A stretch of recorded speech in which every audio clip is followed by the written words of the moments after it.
Welcome. My name is Leta, and I'm your co-host, joining you here tonight with the only guy that I would trust on the other side of a time anomaly. It's my co-host and husband. Hi, Adam. Hi. I have to admit, it's been a very busy Monday for me. Oh. Lots of unavoidable tachyon storms swirling around, so my temporal phase is definitely on the lower bend of the sine wave. Well, good lucky for you. Welcome to Star Trek Wars, your official bootleg Star Trek podcast. The episode we're reviewing tonight will be rated on a scale from 1 to 10 by us, the co-hosts, and you guys in the Star Trek Wars Council that left a rating on our Facebook page. If you wish to join the council and have your vote counted, head over to our Facebook page. You can find us there by searching for Star Trek Wars. The council should pop right up at the top, and there you can rate the episodes yourself. You can also leave a comment that will be potentially read on air. It's a great community. We're all on there, very active, and love talking Star Trek with you. In the meantime, we are reviewing the 8th episode of Season 1, so let's get started. Star Trek Prodigy, Episode 8, Time Amok. When the USS Protostar is fractured in time by an anomaly, hologram Janeway must synchronize the disjointed crew and save their ship before it destructs. Written by Olga Olenova and Sung Shin, and directed by Nikhil Jaram. Initial reactions, Adam. Do you have any?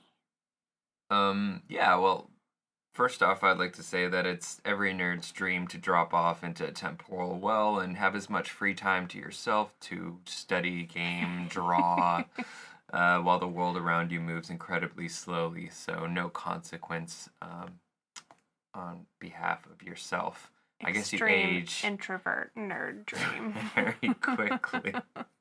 You age very quickly to everyone outside the well, though. Huh. It was a good episode. I felt it was a little complex for a younger audience to follow, but I guess these newer generations, they're kind of ahead of their time, really, so to speak. It followed a fairly dark narrative, too, multiple deaths of the crew, but, Murph makes a new sound, and that's always very delightful. So, I hope everyone paid attention to high school pre-cal.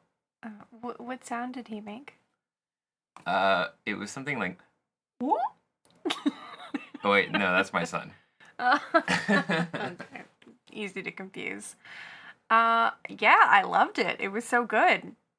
We learned so much about Rock and get to see who she will make of herself in the future, kind of like a glimpse of that. There's no longer any awkward secrets between our crew. Janeway's making headway and getting everyone into better shape. And this is just a classic Star Trek episode through and through. And I'm not really looking forward to this being over quite so soon. I'm enjoying it a lot. Agreed. We are nearing the end of this first season. Say it ain't so. Do you have any pros for this episode that you'd like to point out? Well, first is, obviously, Gwyn is being groomed for captain. Uh-huh. I don't really understand why the writers keep wanting to push this red herring of a narrative that Dahl is supposed to be captain, or at least in his own head he's supposed to be captain. It's curious. The Protostar's warp capabilities are more quantized. We learned that it would take the Rev 12 several months to warp to the location that the Protostar jumped to almost immediately. Mm-hmm. And of course, Dreadnought dropping bombs, telling Gwyn that she is the Diviner's greatest mistake. Uh-huh. I think she gets the fact that he doesn't really like her, but he continues to kind of twist the knife, doesn't he? Right. I think that's just jealousy, robotic jealousy. Twist the screwdriver. My second pro is that an imploding Protostar actually makes a very spectacular display. Uh-huh. Zero building out the warp matrix was also pretty cool. I had a little... for the application that the warp matrix was designed for, it actually wouldn't be called that. It would be called a tensor, a warped tensor, because tensors are algebraic and constructs that allow for transformations to occur, or at least transformational rules to occur within the elements of the matrix itself. So this would be very important. This is very important in general relativity and high energy physics, anywhere where you need reference frame transformations to occur. So it would be called a warp tensor, but I'm going to let it slide. Okay. The third pro is that I really did like how the central theme ran throughout the little time slices, each interval building into the next one, where at the very end, it dilates up to the ultra slow time phase, which is Rock. And Rock, you know what? Rock really needed a break. She was in part comedic relief, in part just always kind of a supportive character. So in this one, she gets a big boost in her character development, given she had to take the time to become more knowledgeable engineering-wise. Even though I thought Jenkem was supposed to be engineering lead, but she obviously doesn't want to assume the role of security officer. She fought that early on, even in the episode, but I think in prior episodes as well. And I'm also a big fan of movies that do this type of thing, like that Tom Cruise movie, Live, Die, Repeat. Terrible title. I know, terrible. Actually, I think they changed that title after they released it in theaters to something Edge of Tomorrow. That's what they changed it to. Sounds too much like Live, Laugh, Love. Exactly. It's not common that a movie changes its title after being released in the theaters. That must have been Tom Cruise's thing. I've heard he's pretty bullish. Anyways, all right, that's it. Okay, those are your pros. Yep. Yeah. Okay. I'm good. Like I said, I loved this episode. We get training exercises. We get the truth coming out about how they got on the ship. Janeway becoming more of a helpful leadership role. I enjoyed seeing her snap her fingers and shut off Doll's game. That was always pleasurable. Janeway did own it this episode. She was so good. Honestly, she had some really good lines. She had more of a direction. I think I'll say a little bit more about her later, but I had some questions about her in the last episode, and I feel like all of my questions were kind of soothed, at least. Rock is just such a huge pro. We get this deep-rooted change that we get to see happen, and she went from a crying kid to putting herself out there for promotion. For some people, it seemed like minutes, but this is almost a lifetime for her. I can only imagine what kind of amazing things that she taught herself. Also, what is her freaking age processing, situation? How many months, years, or even decades might she have been alone for? They were way too vague about that part for it not to be. At the end of the episode, Janeway tells Gwen she was alone a long time. Yeah, but they were way too vague about that for it not to be kind of a thing that we get kind of shocked by. I'm gonna take a poke at it. I'm gonna say she was alone for a year, real time. Okay, well, that's what I'm gonna say. That's your opinion. I mean, obviously, I haven't done the math, but it was not long in the other time frames. They had maybe 8 minutes or something, so 8 minutes their time frame, and she was far from normal time. Gwen had like 30 minutes or something. Yeah. So I don't know. I'm gonna say a year. I'm saying we're gonna find out something more about that. That's exciting. And also, it's kind of crazy. Like, this is a deep storyline for a kid's show. They all died and remember being dead. Yeah, a little complex. Rock probably lived more than we know, but I still shudder thinking about Janeway's line to her. Lucky for you, it will feel like eternity. And this is part of the reason why I love this episode so much. This is deep stuff, and this is good character development, and it had this sci-fi bubble episode feeling that I love. And I also loved Rock's tiny Murph stuffed animal. I'm not a craft person, but I really want to figure out how to make that for my kid. Yeah, I'd buy one of those. It's adorable. Absolutely. And, so cute. Those are my pros. Adam, did you have any neutral zones? Yes. My first neutral, the crew seemed a little more bumbly and stupid than normal. I don't know. They were just kind of disjointed. They were very disjointed. Yeah. Okay, I'll continue. Also, that piece of shit looking lawnmower warp matrix that doll made. Well, you know what? I am not surprised that that's what he ended up with.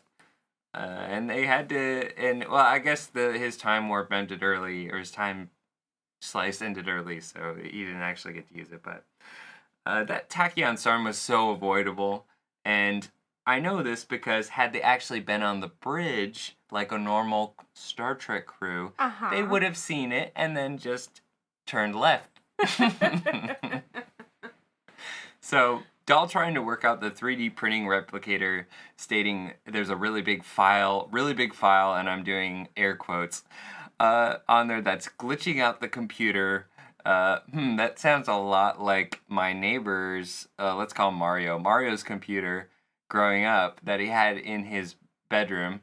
I was probably 14, but I remember running a virus scan on it and using a mass clear delete feature that the software had, and the computer never booted up again after that. His dad was pretty pissed off at me. But let's be honest, Murph downloaded. The viruses were keeping it alive. They really were. Let's be honest here, though. Murph downloaded via USB his massive library of pics and videos depicting large metal nuts and bolts being inserted from different various angles because all the iPads were taken. And I'm looking at you, Zero. I saw how many iPads you have in your bed. Okay. Oh my god. My neutral 2 is that if it was that easy to print a dreadnought aboard the Protostar, why? They only needed the coordinates of the ship. They could have done that a very long time ago. So why take so long to do it? And why not print like 10 of them? Yeah, so Chakotay coming back from the grave, still screwing things up. It's obvious that Dreadnought was the reason for Janeway's amnesia, as we saw previously too. So I think Dreadnought probably erased that portion of whatever. Right. Which leads me to a small tech tribble. I'll zoom through it. It's called the Church Turing thesis, which is a computational theoretical computer science that leads to this thing called the mind-body problem. So can we actually create consciousness out of something like a 3D printed neuron? And this is a huge, big, fundamental question in the artificial intelligence community that still exists today, but it's been asked for hundreds of years. Is the brain at its base level fundamentally constructible, implying that our spirits and personalities are really nothing more than high-level electromechanical phenomena? Do you have an answer for that, Leta? That's okay. No one's figured it out. Answer B. These are deep questions. They've been asked hundreds of years, but I just wanted to put it out there. It's a really interesting thing to rabbit trail? To dive into and get lost on the internet reading about. Okay. My third neutral is that can we get a little more progression with Murph every episode? You get like maybe 2 minutes screen time, maybe. And early on, I speculated he would come in clutch in a huge way. We're nearing the end of season 1. So I am making the prediction right now that he's going to end up saving the crew in some major way. He's going to be a cliffhanger thing. Maybe, yeah. I just think he's going to eat like a space bomb or clog a hull breach or something and save everyone, as he did in the first episode. All right, those are my neutrals. All right. Yeah, so Dreadnought imitating Chakotay, that was very unsettling. Very unsettling, Are we sure he was just imitating, or had he already assimilated Chakotay? Oh my gosh. That's my question.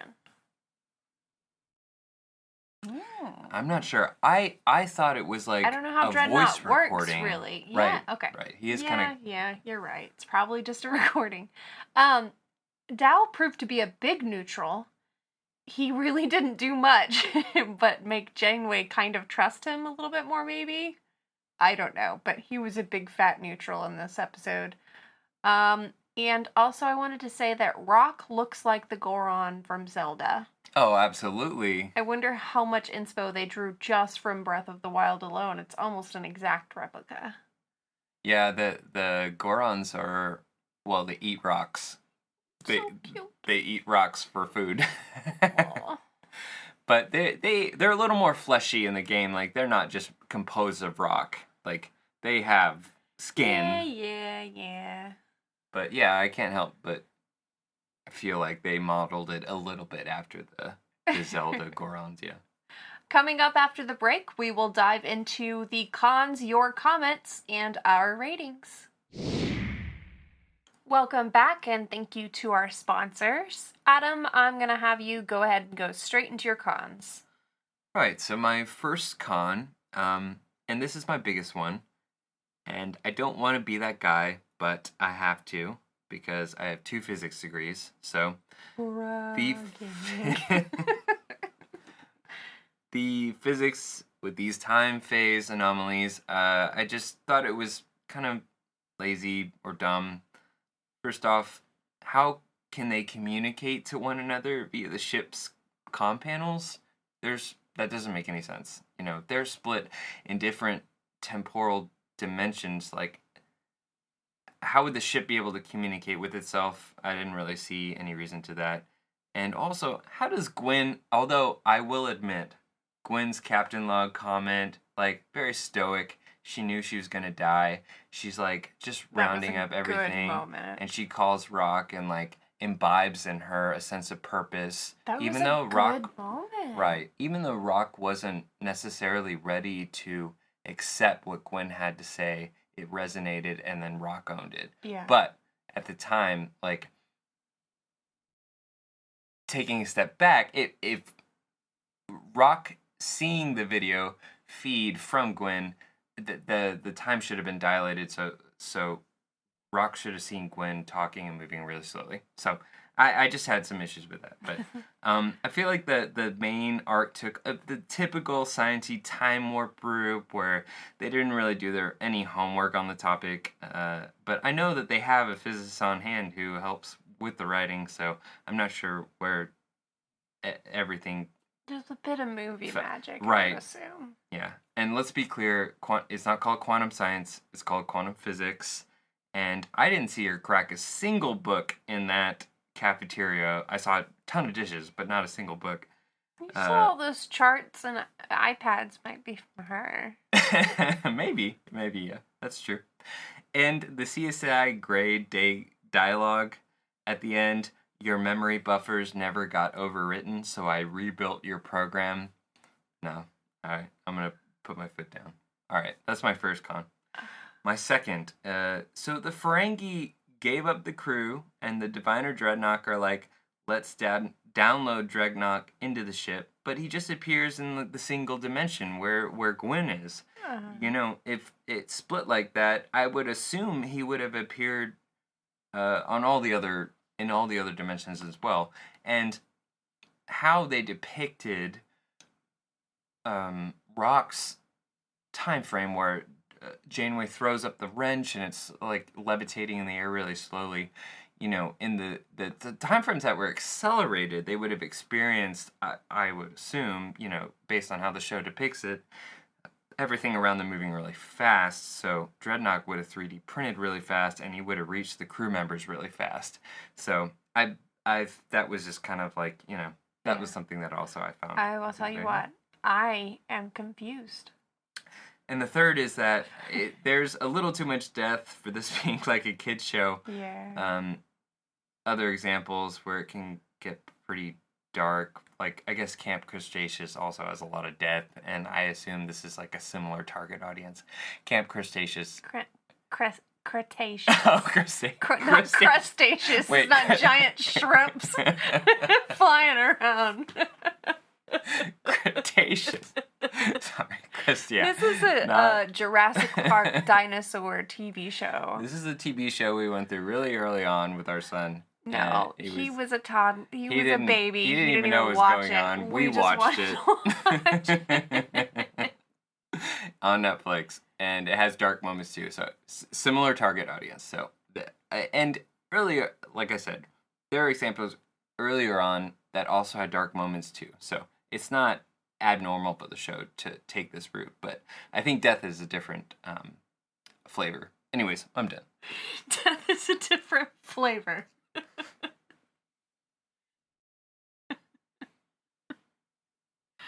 Like dark cherry. Okay.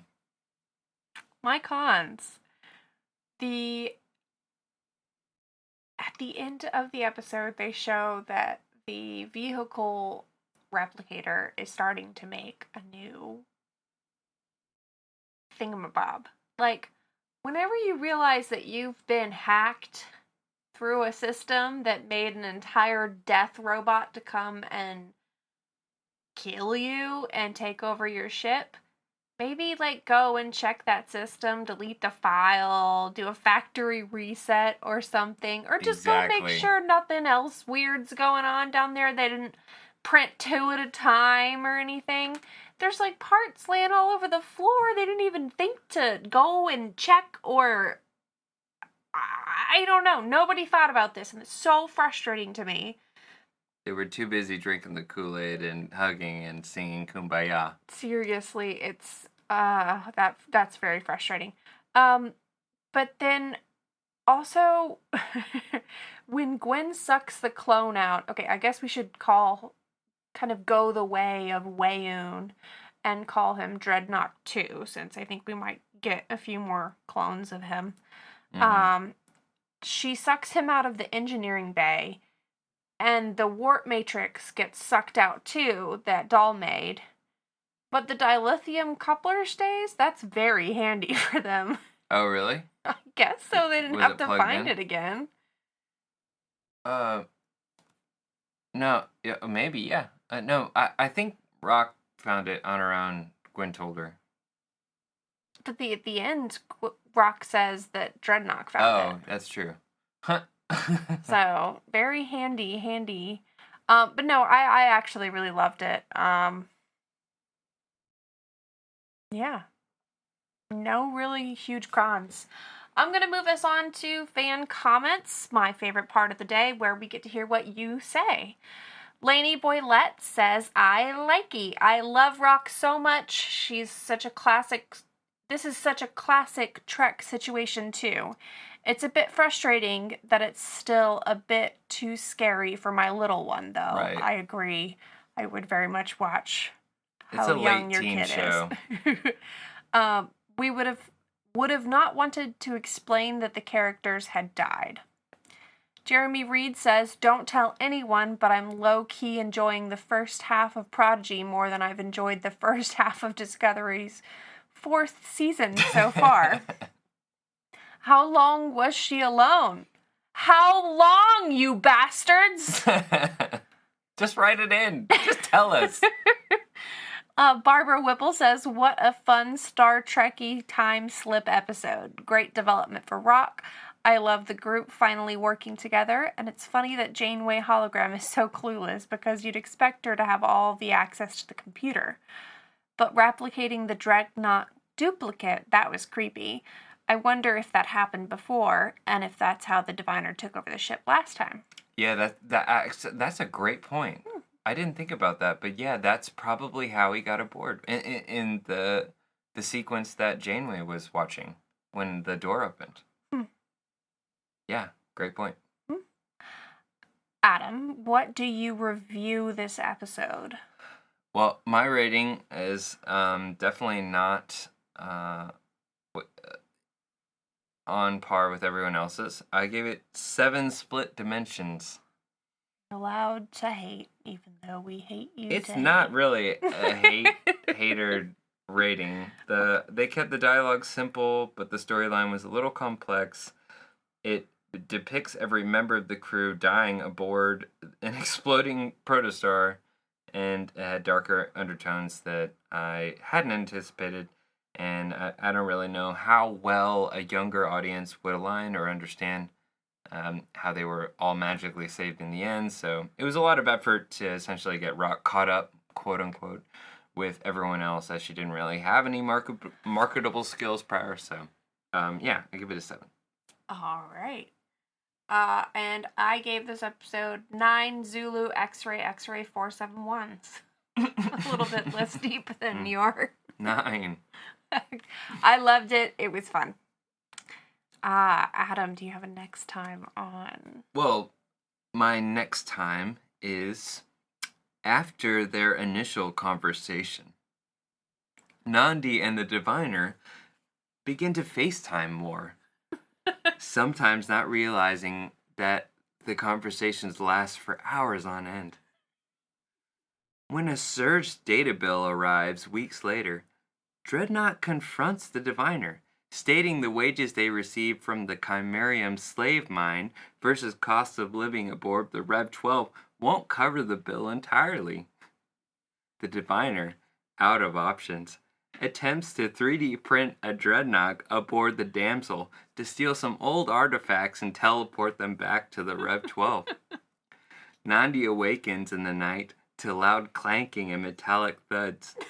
Assuming the Klingons she screwed over all those years ago were back to take what was theirs, hurriedly she dusts off the comms panel in her living quarters and calls up an old friend for help.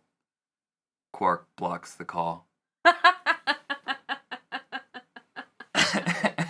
That was good. Ooh, crossed lovers. That's, right. That's one I wish I hadn't thought about. Very, very unsettling relationship there. Mine's more of a what if, maybe type situation. Mm-hmm. So Zero says, if I only had better use of my hands. I'm wondering if Zero's gonna get an upgrade. Are we gonna get You've Zero? been talking about an upgraded Zero since Are episode we gonna 1. get Zero with boobs finally? I'm just kidding. I don't know. I hope they don't 7 of 9. Metallic. I don't hope they don't 7 of 9 them. You're welcome. So how did Prodigy do this week? Using the combined average score of ourselves and you guys voted at home. Adam, what did this week score? We had a very good turnout of scores, and the total average sum was an 8.5. But if I realign my score because everyone else liked it so much, I'm going to give it an 8, so that puts us around a 9. So the you average took your ended score up back? being You 9. have to do your original score. No, you can't realign because of what other people think. No, I just looking back, I actually liked the episode more than I thought I did, so I'm going to give it an 8. Wow. So it ended up being a 9. That's really good. That is very good. It was a good episode. You were wrong, but... Thanks. You're welcome. And that will do it for this week. Star Trek Wars is available on Apple Podcasts, iHeartRadio, Stitcher, and anywhere else fine podcasts are heard. You can also find us on Twitter at the Star Trek Wars. If you'd like any Star Trek Wars merchandise, please head over onto redbubble.com or follow the link attached to this episode. Adam, it's always a pleasure. Thank you for doing this with me. The two of us will be back next week for the 9th episode of Prodigy. Until then, computer, end log.